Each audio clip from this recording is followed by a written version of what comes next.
I kind of knew I really just couldn't say nothing that the Pittsburgh Steelers was gonna get Omar Khan. A little birdie told me, but he told me don't say a word, so I didn't. But yeah, man, I'm so proud of Omar Khan. One, he's been waiting for this situation because he had a few job offers before the Pittsburgh Steelers gave him an opportunity to be a general manager, and a lot of things worked out differently from other teams. So I was like, dang, I wish he would have took that. But obviously, he trusted his gut and his mind, and that was a dream job he wanted to do. And one of the things he said was he wanted to work with Coach Tomlin because the passion that Coach T brings to the game of football. So his dream came true, and I think Pittsburgh got it right on getting a guy in house in Omar Khan because he's been there close to 20 something years. Yeah, we've talked for weeks about this now, Ike, and it's no surprise, especially considering the moment the Steelers drafted Kenny Pickett. To me, Ike, that was an indication of I don't care which candidates you've interviewed, and there were more than a dozen. It's either going to be Omar Khan or Brendan Hunt. Reason being, take this outside of the Pittsburgh Steelers organization. If you're bringing in a new GM from the outside who doesn't have a say on which quarterback is drafted, and then that quarterback is supposed to be your heir to Big Ben, the quarterback of the future for the next 5 to 10 to hopefully next 15 plus years. If you're going to bring in someone from outside of the organization, if Pickett does struggle, that GM can then say, well, he wasn't my guy all along. And here's what I'm talking about, Ike. Look what happened to Mitch Trubisky in Chicago when he was quarterback of the Bears. John Fox was the head coach when the Bears drafted him with the number 2 overall pick in 2017. Matt Nagy didn't come in until a year later. Look at what has happened across the division with the Cleveland Browns. Baker Mayfield was selected by John Dorsey, who was the general manager at the time, and when Hugh Jackson was the head coach there. So the moment that the Steelers decided Kenny Pickett is our guy at number 20, to me, that solidified the Steelers' decision for the next 5 to 10 years of it's going to be someone in-house, whether it's Khan or Hunt. Now, Hunt is now no longer with the Pittsburgh Steelers, but Omar Khan, the money man, transitions over and takes the reins from Kevin Colbert. Yeah, that was kind of right on the wall. Mark, you got to understand, like once I saw Kenny Pickett get picked, I knew they wasn't going outside of the house. They just was going to go through the interviews and do everything they needed to do just to make sure, clarify Omar was the guy they wanted. But like you said, man, once you bring somebody outside of a quarterback that you don't want, you got to love a quarterback coming out of college. So they would have got a new GM coming outside of Pittsburgh Steelers, and Omar know the Pittsburgh Steelers way. So they would have got a new GM coming out of Pittsburgh, man. If he didn't love Kenny Pickett, like you say, it would have been another Mitchell Trubisky kind of situation. That's what the Pittsburgh Steelers don't ever want when it comes down to that. They don't want no turmoil when it comes down to drafting, not drafting guys. So as soon as I saw they got Omar, I'm like, it's either Brandon Hunt or O. And they went with Omar. And the reason why I think they went with O was, don't forget, Omar has been in charge of contract situations for the Pittsburgh Steelers for a long time. So not only is he a general manager, man, he's a guy that can finagle and get the contracts done and understand the cap salaries, understands what he needs to do in 3 or 4 years, whether it's upfront money or backload money. So you're getting a guy who pretty much have a lot of tools in his toolbox. Oh, it's not just the GM. He can pretty much do it all, especially when it comes to the financial part as being a Pittsburgh Steelers. And he's been with the organization since 2001 in various roles. And so he's worked his way up.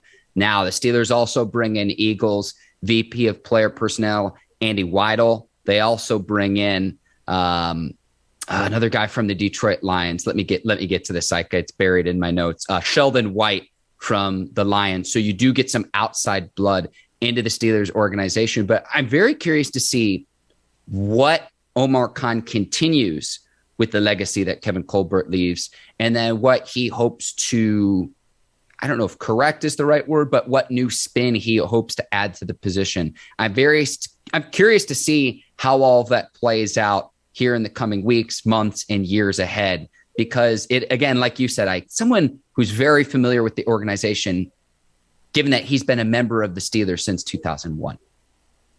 Yeah, it's just a still away. When they go into these meetings, they'll look at height, size, they'll do their background checks, but the one question they do ask is he a Pittsburgh Steeler? And if you're not a Pittsburgh Steeler, everything gets thrown out the window.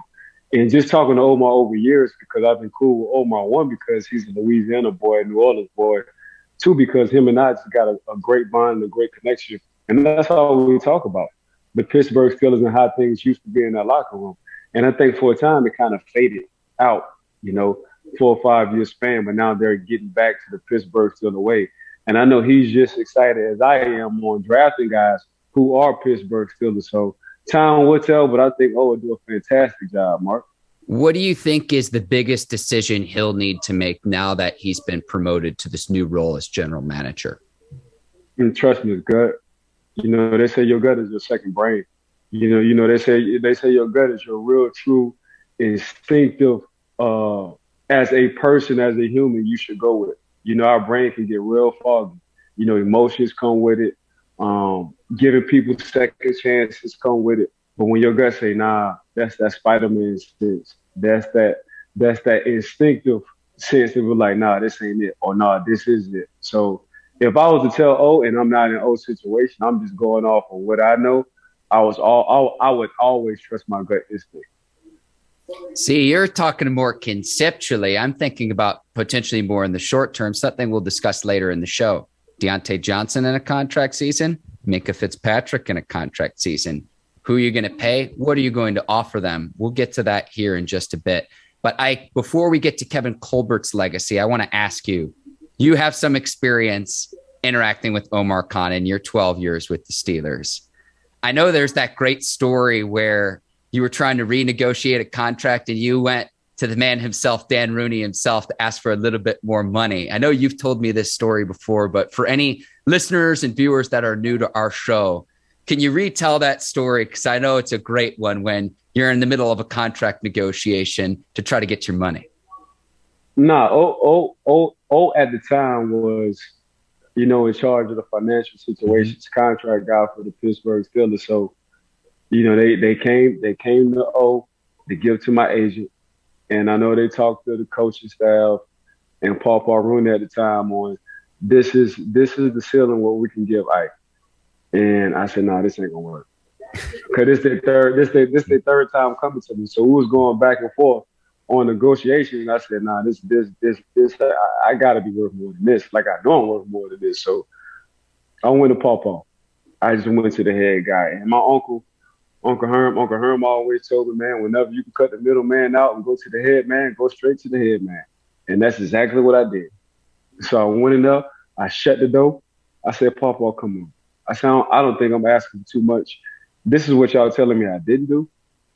How about y'all tell me what I have done and why we're in this situation? So I broke down everything. I wound up doing my own research, wound up breaking down everything from regular season to the playoffs to having the most snaps to never getting injured to planning up the team's number one receiver. I just broke that down to him. So as soon as I broke it down to him, he said, he chuckled for a minute. And he said, I'll get back with you in an hour. So he called me in an hour. And I got a little bit more than what they offered me. I'm talking about millions more than what they offered me. And I wound up talking to O. And O was like, how the hell did you do this? Like, once he says a number, he don't change his number. He talking about Paul Rooney. Like, once he changed his number, he don't change his number. I said, I just went in there and talked to him like a young man. Like I told him how I felt and I was passionate about it. But I told him why they should give me a little bit more. And this is exactly what happened. So O was just like, oh yeah, you really got old man Rooney in your back pocket. There are times I want to introduce you off the top of the show as Ike Rooney, but I don't want to disrespect the Rooney name and the relationship that you have with the Rooney family as well, Ike. And I know people say that jokingly, but I know that you just have a great relationship with, Dan and the Rooney family. So I don't want to disrespect anyone there. There's times where off the top of the show where it's like, here's Ike Rooney. No, check that, Ike Taylor. But I absolutely It's crazy you said that, but that's what they used to call me though. Mm-hmm. Like my teammates used to call me that. I even had a few teammates that left and wanted to come back, and they called me instead of the agent to come back. I even had a few teammates that wanted a little bit more. They called me, and I called Papa, and they wound up getting the deal done. So, yeah, that's what it was at. So when you say Ike Rooney, Like you're not disrespecting. Like the Rooney Okay. family understand clearly how I feel about them. So y'all get what you're saying. You just showing a sign of respect, though, Mark.